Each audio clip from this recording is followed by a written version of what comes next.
오늘의 늙기 전에 읽어야 할 애정소설 119는 에밀 졸라의 목노주점입니다. 이 작품은 1870년대 발표된 소설인데 그 전까지 하층민의 삶에 대한 소설은 관찰자적 시선이라서 목노주점은 진정한 하층민 계급을 등장시킨 최초의 민중소설이라고 평가됩니다. 굉장히 자연스럽고 사실적인 묘사와 적나라함으로 쉽게 읽혀지지만 그 삶을 들여다보는 것은 몹시 불편한 소설입니다. 작가가 한때 가난하지만 선량하고 성실했던 이들을 파멸로 이끌어가는 것에 대해 평론가들은 에밀 졸라를 숙명론자라고 말합니다.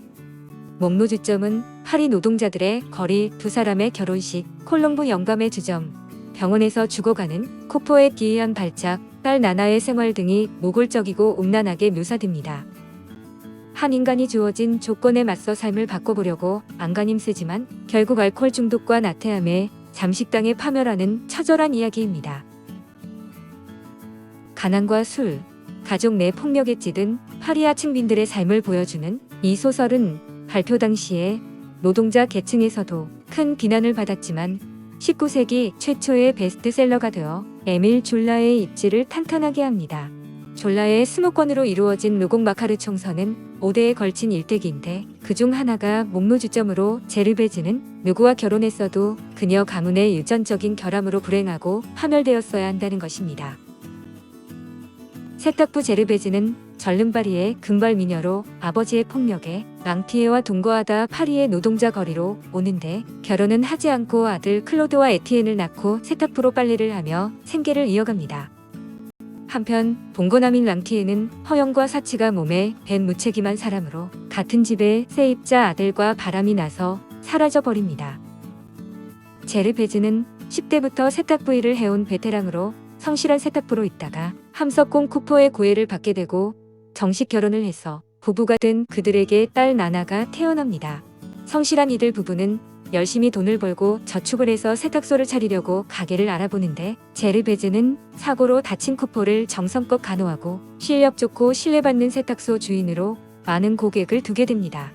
가난하지만 쉬지 않고 일했던 건강한 쿠포는 사고 이후 쉬면서 노는 즐거움에 눈을 뜨게 되며 쿠포의 어머니와 두 누나는 제르베즈의 적이 되었다가 편이 되기도 하면서 부부의 주변에 머뭅니다.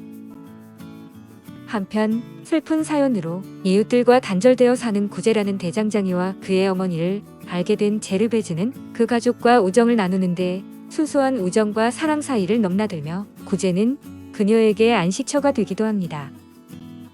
코포는 사고 이후 술을 조금씩 마시게 되는데 그 시대의 술은 노동자들의 가난과 고된 노동으로부터의 도피처가 되었습니다.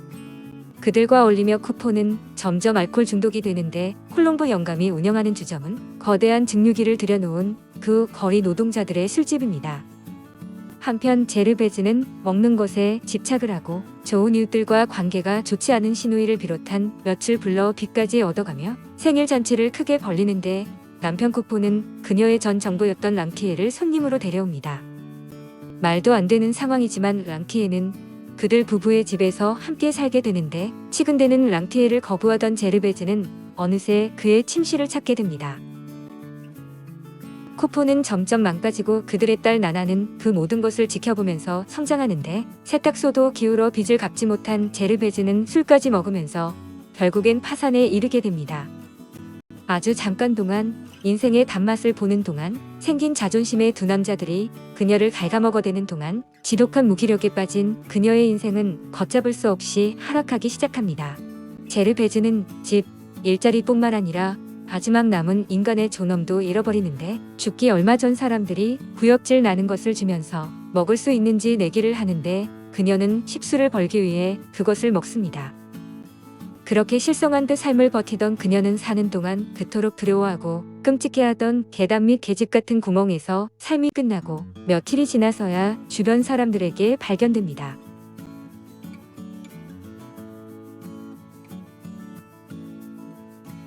그녀는 결코 남자 뒤를 쫓아다니는 부류의 여자가 아니었다.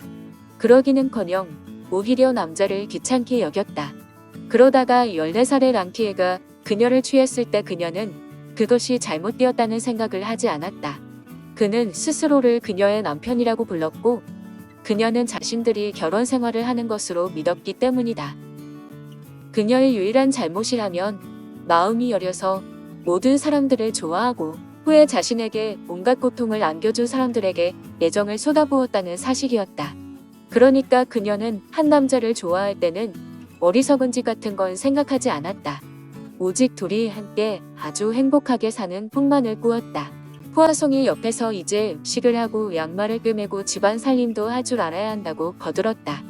결혼도 하고 또 아이를 낳아 길러야 한다는 얘기까지 나왔다. 바보같이 식탁 준비를 다 못했어요. 남편이 엉망으로 먹고 있는데 난 편안하게 누워 있다니. 제르베즈는 자신이 진정으로 원하는 게 무언지 자문해 보았지만 더 이상 절실한 것이 생각나지 않았다. 그리고 잠시 머뭇거리다가 이렇게 덧붙였다. 그래요. 자기 집 침대에서 죽고 싶다는 바람 정도는 누구나 가질 수 있는 거니까요. 난 지금까지 죽도록 고생만 해서 그런지 적어도 죽을 때는 내 집 침대에서 죽을 수 있기를 바라거든요. 결국 온 동네의 비난이 제르베즈를 향했다. 그 여자가 랑티에를 꼬신 게 분명해. 그러면서 봉페르 여관에서의 생활에 염증을 느끼기 시작했다. 수상쩍은 사람들이 수시로 드나드는 그곳을 혐오하면서 자신들이 애지중지할 수 있는 가구를 갖춘 자신들만의 집에서 사는 꿈을 꾸었다. 그들은 자신들에게 필요한 돈을 수없이 되풀이해 계산해 보았다. 거침없이 스스로를 드러내는 모습이 불량스러운 계집애들처럼 천박하기도 했지만 동시에 목덜미가 젖은 채로 막 역당에서 나오는 처녀들처럼 탐스럽고 사랑스러웠다. 제르베즈는 매우 진지한 표정으로 갓난쟁이 딸을 바라보았다. 커다랗게 뜬 그녀의 눈에 서서히 슬픔의 그림자가 드리웠다. 제르베즈는 고개를 가로저었다. 그녀는 아이가 아들이기를 바랐다. 남자들은 어떻게든 살아가게 돼 있으며 이 파리라는 도시에서 여자만큼 많은 위험에 노출돼 있지는 않기 때문이다. 난 함부로 사는 여자가 아니에요. 옆에서 출근되면 바로 가랑이를 벌려 허우적거리는 그런 년이 아니라고요. 3년이 지나는 동안 제르베즈는 자신의 소망 중 꼭 하나만을 이룰 수 있었다. 그토록 갖고 싶었던 폐종 시계를 사던 것이다. 사람은 무슨 일을 겪으면서 변한다. 쿠포의 경우 나쁜 쪽으로 변했다. 이래서 비관적인 사람, 낙관적인 사람, 자존감의 문제가 중요하구나 생각했다. 한편으로는 그동안 성실히 일한 것에 보상이 없고 불행이 따르니 더 울었을 수도 있겠다는 생각이 들었다. 불결함이 가득한 곳에서 입 한가득 죽어가는 뜨거운 키스는 점차 쇠락으로 향하는 그들의 삶에 닥쳐온 첫 번째 추락의 순간과도 같았다. 그녀는 이미 돈 문제로 겪는 곤란함과 치사한 일들에 익숙해져 있었다. 그리하여 다음번 결제 날까지 더 이상 고민하지 않아도 된다는 안도감이 그녀를 행복하게 해주었을 뿐이다. 마침내 결정적 몰락이 도래했다. 파멸의 냄새가 멀리까지 짙게 풍겨나갔다. 당연하게도 나태와 빈곤함이 자리 잡은 곳에는 불결함이 따라왔다. 그런다고 피할 수 있는 게 아니라오. 아름다운 부인, 그대도 언젠가는 죽는 걸 다행으로 여기게 될 거요. 아무렴, 난 죽음이 데려간다면 오히려 고맙다고 할 여인네들을 아주 많이 알고 있거든. 제르베즈는 등골이 오싹해지면서 소름이 끼쳤다. 비록 진창 같은 삶이지만 이렇게 일찍 떠나고 싶지는 않았다.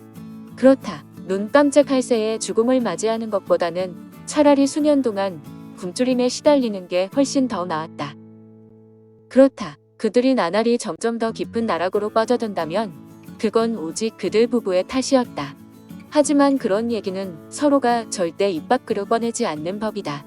특히 진창 속에서 허우적거릴 때는 더욱더 그렇다. 그들은 불운을 탓했고 신이 그들에게 무슨 유감이 있는 거라고 주장했다. 나나는 매 맞는 것으로 잠자리를 제공받는 대가를 치른다는 것을 잘 알고 있었다. 따라서 상황 판단을 해본 다음 그 편이 낫다 싶으면 집으로 와서 기꺼이 매를 맞았다. 게다가 계속 때리는 것도 지겨워지는 법이다. 쿠포 부부는 마침내 나나의 자유분방한 생활을 받아들이기에 이르렀다. 집에 돌아오건 돌아오지 않건 문을 열어놓지만 않는다면 그걸로 좋겠다. 로리엘가 그를 데려가려고 하자 바주즈 영감은 뒤를 돌아보았다. 그리고 딸꾹질을 하며 웅얼거리듯 마지막 한마디를 덧붙이는 것을 잊지 않았다. 죽음은 제르베즈가 자초한 비참한 삶 속에서 마지막까지 조금씩 그녀를 침범해왔다. 심지어 제르베즈가 어떻게 죽었는지 정확히 아는 사람은 아무도 없었다. 추위 때문에 얼어 죽었다고 말하는 사람들도 있었다. 하지만 그녀의 죽음은 빈곤함과 불결함 그리고 삶의 고단함으로 인한 것이었다. 러리웨 부부의 표현에 의하면 제르베즈는 조금씩 타락해감으로써 죽음에 이르렀던 것이다. 틀렸다. 아무도 그녀를 원하지 않았다.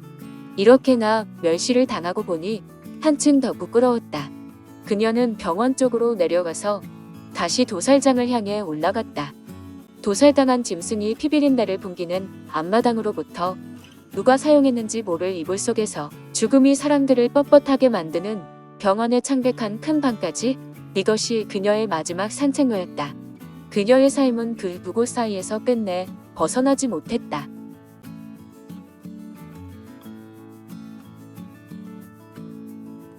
목노주점은 1956년에 프랑스에서 영화화가 되었는데 르네 클레망이 감독을 하였고 마리아 실과 프랑스와 페리어가 출연을 했습니다. 한국에서는 1983년 가수 이현실이 목노주점이라는 노래를 발표해 큰 인기를 끈 바 있습니다. 여기서 목노란 오늘날의 바처럼 선술집에서 설치한 널빤지로 좁고 기다랗게 만든 상이 있는 술집을 말하는데 오늘은 옛날 감성의 가사로 마감을 해봅니다. 소설과는 상관이 없지만 노랫말을 읽다 보면 열심히 살던 제르베즈의 모습이 떠오릅니다. 목노주점. 멋들어진 친구네 오랜 친구야. 언제라도 그곳에서 껄껄껄 웃던 멋들어진 친구네 오랜 친구야. 언제라도 그곳으로 찾아오라던 이왕이면 더 큰 잔에 술을 따르고 이왕이면 마주 앉아 마시자 그랬지. 그래 그렇게 마주 앉아서 그래 그렇게 부딪혀보자. 가장 멋진 목소리로 기원하려마. 가장 멋진 웃음으로 화답해줄게. 오늘도 목노주점 흙바람 벽엔 30촉 백열등이 그네를 탄다. 월말이면 월급 타서 루프를 사고 연말이면 적금 타서 낙타를 사자. 그래 그렇게 산에 오르고 그래 그렇게 사막에 가자. 가장 멋진 내 친구야 빠뜨리지마. 한다스의 연필과 노트 한 건도. 오늘도 목노주점 흙바람 벽엔 30촉 백열등이 그네를 탄다.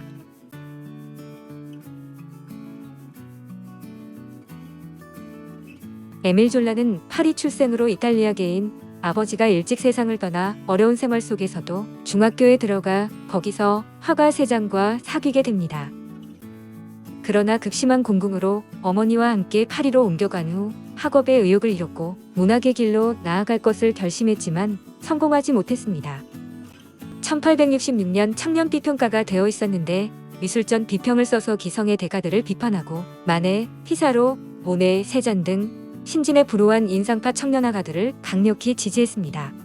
1867년 마르세유의 신비로 자신감을 얻은 뒤 대작 로곡 마카르 총서를 부상하는데 목노주점, 라나, 제르미날, 대지, 수인 등 대표적인 걸작이 이 총서에 들어 있습니다.